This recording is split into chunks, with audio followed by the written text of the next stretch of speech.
कहकर गए कि हम फर्रुखाबाद जाएंगे, जाए फर्रुखाबाद और आए फर्रुखाबाद, लेकिन लौट कर भी आए फर्रुखाबाद से। मैं उनको कहना चाहता हूं कि हम आ भी गए और आज रात की ट्रेन से सही सलामत वापस भी जाएंगे। कुछ कर सकते हो तो कर लो, अभी कुछ चंद घंटे बचे हैं आपके पास। वो कल का हिंदुस्तान हमारे हाथ में होगा, केजरीवाल के हाथ में नहीं होगा। इन्होंने विकलांगों का पैसा चोरी किया, इससे घिनौना भ्रष्टाचार मैंने नहीं देखा। आज आपके पास हम अपील करने के लिए आए हैं कि 2014 के अंदर सलमान खुर्शीद को दोबारा सांसद बना के मत दीजिए। क्या मन बनाया, दोबारा चुनोगे इसको कि नहीं चुनोगे? अरविंद, उसमें ध्येयवाद है, सामाजिक और राष्ट्रीय दृष्टिकोण है, त्याग की भावना है। वो घर के बारे में इतना कभी सोचता नहीं जितना समाज और देश के बारे में सोचता है। स्वार्थ पैसे का स्वार्थ नहीं, लेकिन अभी जैसे राजनीति में जाने के बाद दूसरा स्वार्थ थोड़ा, मतलब वो खुद मंत्री नहीं बनेगा, वो खुद कभी वो नहीं करेगा, लेकिन हम इस रास्ते से थोड़ा सत्ता का स्वार्थ है, ऐसा हो सकता है। सबूत है तो आरोप करना ये दोष है, सबूत है। और दूसरी बात ये है कि ये सब लोगों को एक साथ नहीं पकड़ना है, अच्छा, एक एक करके जाना है। एक बार एक ही टाइम सबको पकड़ लिया तो वो सब संगठित हो जाए।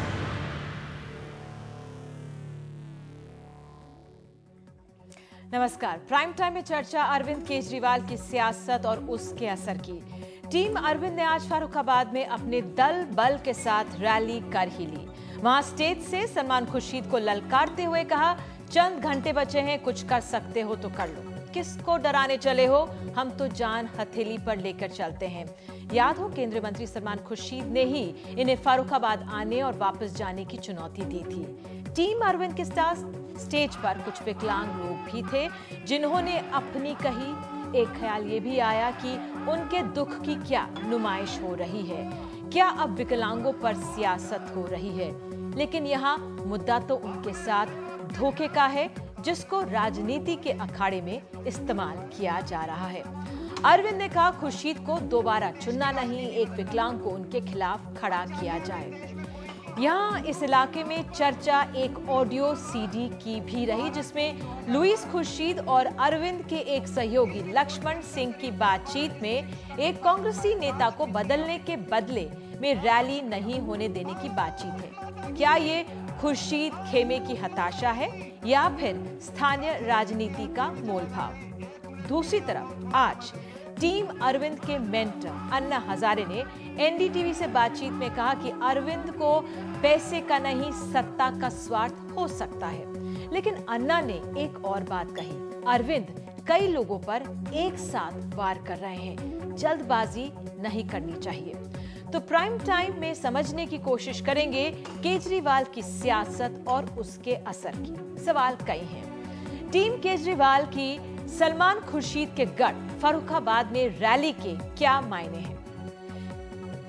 क्या केजरीवाल भी विकलांगों का राजनीतिक इस्तेमाल कर रहे हैं? विकलांगों को उनका हक मिले, जिम्मेदारी किसकी?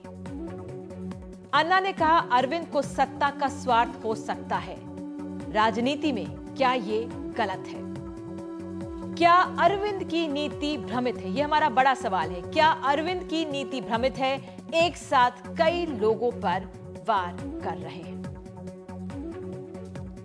हमारे साथ खास गेस्ट साथ पैनल मौजूद है।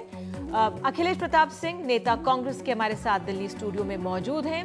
अमिताभ सिन्हा, नेता बीजेपी। अंजलि दमानिया मुंबई से जुड़ रही हैं, नेता इंडिया अगेंस्ट करप्शन की। अभय कुमार दुबे संपादक हैं सीएसडीएस से, और शरद प्रधान वरिष्ठ पत्रकार हमारे साथ लखनऊ से जुड़ रहे हैं। तो आइए कार्यक्रम में, प्राइम टाइम में आगे बढ़ते हैं और सबसे पहले अखिलेश जी से पूछते हैं। अखिलेश जी, आज जिस तरह से फर्रुखाबाद में रैली की, एक सफल रैली माना जाए जो अरविंद केजरीवाल और उनकी टीम ने की, एक बहुत बड़ी मात है कांग्रेस के लिए कि नहीं? नहीं, पहली बात मैं ये कहूँगा कि सफल रैली की परिभाषा आप किसे मानते हैं, ये अपना अपना पैमाना हो सकता है। पूरे देश के लोग अगर जुट करके 1000-2000 इकट्ठे हो जाएं और लोकल, जहाँ तक हमने पता किया, लोगों से बात की, 100 लोगों से ज़्यादा लोकल प्रतिनिधित्व नहीं था। पूरे प्रदेश के कई भागों से आने वालों के बैनर भी लगे हुए थे। तो ठीक है, उन्होंने अपने पॉलिटिकल एजेंडे के तहत वहाँ पे जाना था, वो गए और रैली की। 5000 लोग इकट्ठा हुए करीब। 2, 4, 5, 1000 तो वहाँ पुलिस फोर्स थी जो ऑफिशियली थी, उस हम गिनती पे नहीं जाते क्योंकि वो कोई बहुत मायने नहीं रखता। जितने दिनों से इनका मीडिया हाइप बना हुआ है और रोज़ चर्चा में रहते हैं, उनके लिए पूरे जो इनका फोरम है, NGOs का पूरा जो ग्रैंड अलायंस है, वो सारे लोग मिल करके अगर 2-4 हज़ार कहीं इकट्ठा भी होते हैं तो लोग कह सकते हैं बड़ी गिना है कि करीब 25 लोग होंगे जो काले झंडे के साथ थे। नहीं, अगर वो क्या ये 25 लोग देखिए वहाँ पे कोई मुकाबला नहीं करना था कांग्रेस को या किसी लोगों को। एक प्रतीकात्मक, आपके मंत्री ने जो सांसद हैं उन्होंने चुनौती दी थी कि आप आइए तो आप वापस कैसे जाएंगे, मुकाबला नहीं था ये। आप अगर ये सोच सकते हैं क्या कि अगर वहाँ मुकाबला करना होता तो क्या 25 या 5 लोग ही रहते या मुकाबला फिर नहीं हुआ होता? तो हथियार डाल दिए थे पहले। नहीं, हथियार डालने की बात नहीं है, हम राजनीतिक व्यवस्था में हैं। उनके ऊपर जिस प्रकार से व्यक्तिगत आरोप लगे थे, 1 मिनट के लिए माना जा सकता है कि उनके ट्रस्ट में किसी ने किसी लेवल पे कुछ कमी रही होगी, लेकिन कोई ये कहे कि सलमान खुर्शीद ने उसके पैसे खाए हैं, ये किसको यकीन होगा? जो लोग आरोप लगा रहे हैं उनको भी ये यकीन नहीं होगा, लेकिन अनर्गल आरोप लगा करके सिर्फ प्रचार में आने के लिए मैं गारंटी के साथ कहता हूं केजरीवाल जी को भी ये विश्वास नहीं होगा दिल से कि सलमान खुर्शीद ने पैसे खाए होंगे इसमें। वो अंजलि दमानिया से पूछेंगे फिलहाल, लेकिन आप इसको बिल्कुल मात के तौर पर बिल्कुल कुछ नहीं। देखिए, एक दर्शन होता है किसी राजनीतिक व्यक्ति का या राजनीतिक जो चलन चलती है, संस्था चलती है, उसके एक दर्शन होता है, एक आइडियोलॉजी होती है, उसकी एक विश्वसनीयता होती है। इनका क्या है? सिर्फ किसी के ऊपर कीचड़ उछालो, मीडिया में बने रहो, क्या विश्वसनीयता इससे बनती है इनकी? India's #1 news app just got even better. Download NDTV's new app, fully optimized for Retina display, full screen view, faster response time, and Sudoku. NDTV's new iPad app. Download now.